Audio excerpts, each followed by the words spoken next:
I watched the film twice. Wow, Oh, really? yes, yes, I had a chance to cover it and talk to Vanessa also, and that Oh, you is one. spoke to Vanessa? I'm sorry? Spoke to Vanessa?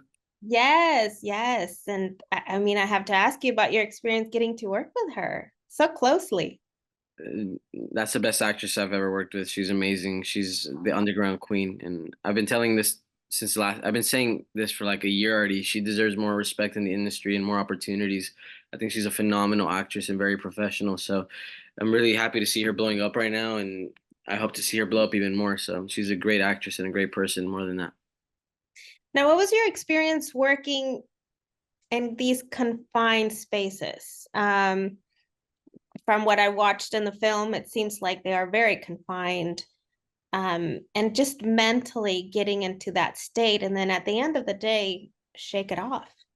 I mean, I get prepared for these things. Ed Harris helped me out with the script a lot, who's my mentor, and my acting coaches at the Imagine Life studio helped me out a lot too. But Augustus just allowed me to have my free space and make that set my set and allow me to lead the other actors into a certain space that we all held with each other, a very vulnerable space. And I'm very grateful that I was able to lead that way. And working in those spaces is really tight, obviously, but it gave us more energy as actors and artists to be able to bring that truth to light. So it felt like a play almost because it's only in one setting. So it was better that way, to be honest.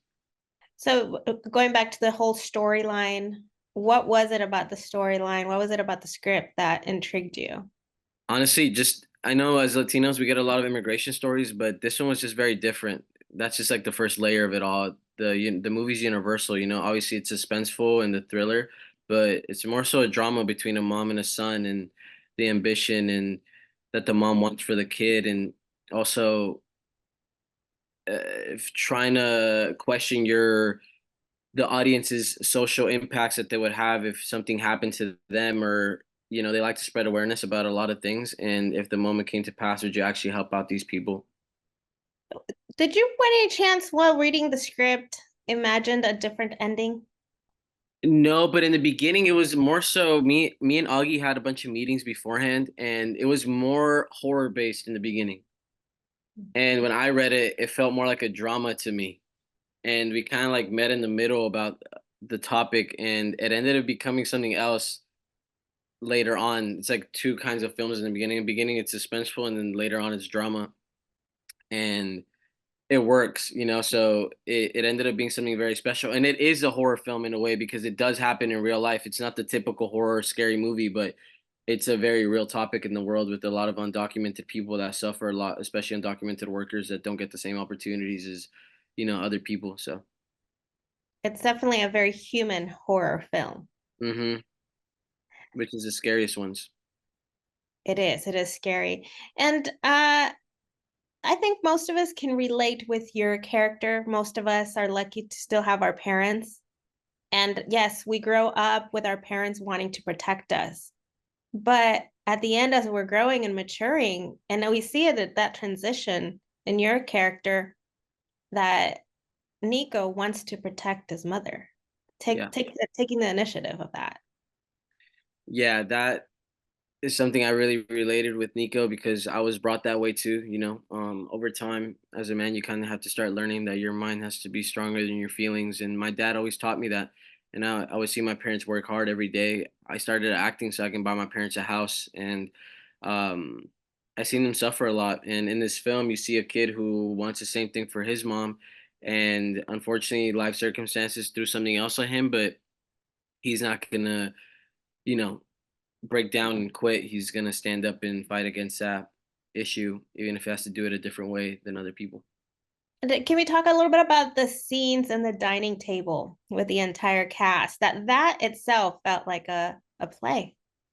Yeah, almost, huh? It was really cool because we all got to those were probably the hardest scenes to film because everyone needed their take and the camera goes around the table, and Augustus did a great job of directing us.